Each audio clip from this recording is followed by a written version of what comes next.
फिर ऋषि कहते हैं, दूत के यूं कहने पर कल्याणमयी भगवती दुर्गा देवी जो इस जगत को धारण करती है, मन ही मन गंभीर स्वभाव से मुस्कुराई और इस प्रकार बोली। देवी ने कहा, दूत, तुमने सत्य कहा है, इसमें तनिक भी मिथ्या नहीं है कि शुंभ तीनों का लोकों का मालिक है और निशुंभ भी उसी के समान पराक्रमी है। किंतु इस विषय में मैंने जो प्रतिज्ञा कर ली है उसे मिथ्या कैसे करूं? मैंने अपने अल्प बुद्धि के कारण पहले से ही प्रतिज्ञा कर रखी है। उसे सुनो।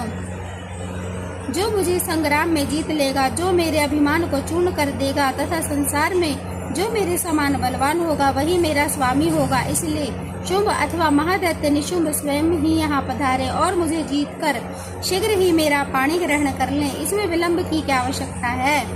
दूत बोला, देवी, तुम घमंड में भरी हो, मेरे सामने ऐसी बातें ना करो। तीनों लोकों में कौन ऐसा पुरुष है जो शुंभ निशुंभ के सामने खड़ा हो सके? देवी, अन्य दैत्यों के सामने भी सारे देवता युद्ध में नहीं ठहर सकते, फिर तुम अकेली स्त्री होकर कैसे ठहर सकती हो?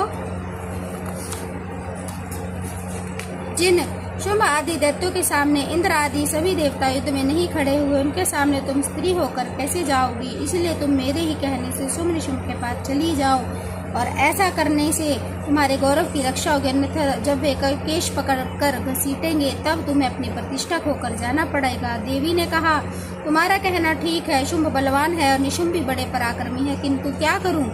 मैंने भी पहले बिना सोचे समझे प्रतिज्ञा कर लिया था। अब तुम जाओ और मैंने जो तुमसे कुछ कहा है वह दैत्यराज आदरपूर्वक कहना और फिर जो उचित जान पड़े उसको करें। तो इस प्रकार 5वां अध्याय संपूर्ण होता है। जय माता दी।